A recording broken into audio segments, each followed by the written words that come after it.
আল্লাহ যদি দয়া এবং মায়া আপনারে আমারে না করে তাহলে কোন মুসলমানের বাচ্চা জান্নাতের মধ্যে যাইতে পারতো না। কথা ঠিক না? ঠিক। আল্লাহ যদি দয়া এবং মায়া না করেন তো কোন মুসলমান জান্নাতে যাইতে পারতো না।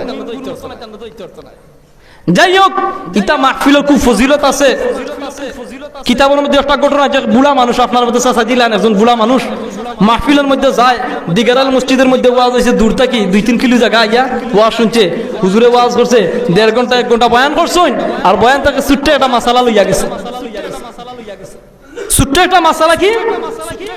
হুজুরে ওয়াজ করছেন, ওয়াজের মধ্যে একটা ছোট্ট মাসালা কইছেন, খয়লা আর হাড্ডি দিয়া ইস্তেঞ্জা করলে ইস্তেঞ্জা হইতো না। খেয়াল করবো ভাই, ছোট্ট একটা মাসালা। আল্লাহর বান্দা দূর থেকে 2 কিলো 3 কিলো জায়গা আইছে, ওয়াজ শুনতে দিগারাইল মসজিদের মধ্যে ওয়াজ শোনার লাগে মানুষ আইছে। বৃদ্ধ মানুষ, বুড়া মানুষ, 4টা বাজে নামাজ নাই। আল্লাহ না করুক, আমি ইনশাআল্লাহ সুমাই মসজিদের মধ্যে গোয়া মিথ্যা মাতিয়ান, আল্লাহ না করুক।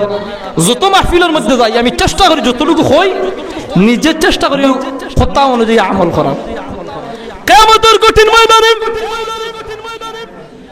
আল্লাহ রাব্বুল আলামিন আমার যদি জিজ্ঞাসা করেন, ও আলিমউদ্দিন, তোমার আমি দুনিয়ার জিন্দেগির মধ্যে তো সম্মান দান করছি রে, মানুষের নসিহত করছ, উপদেশ দিছ, ওয়াজ করছ, তুই কতটুকু কথা অনুযায়ী তুই আমল করছ, তুই আমার জবাব দে। আর উনি জবাব দিতাম।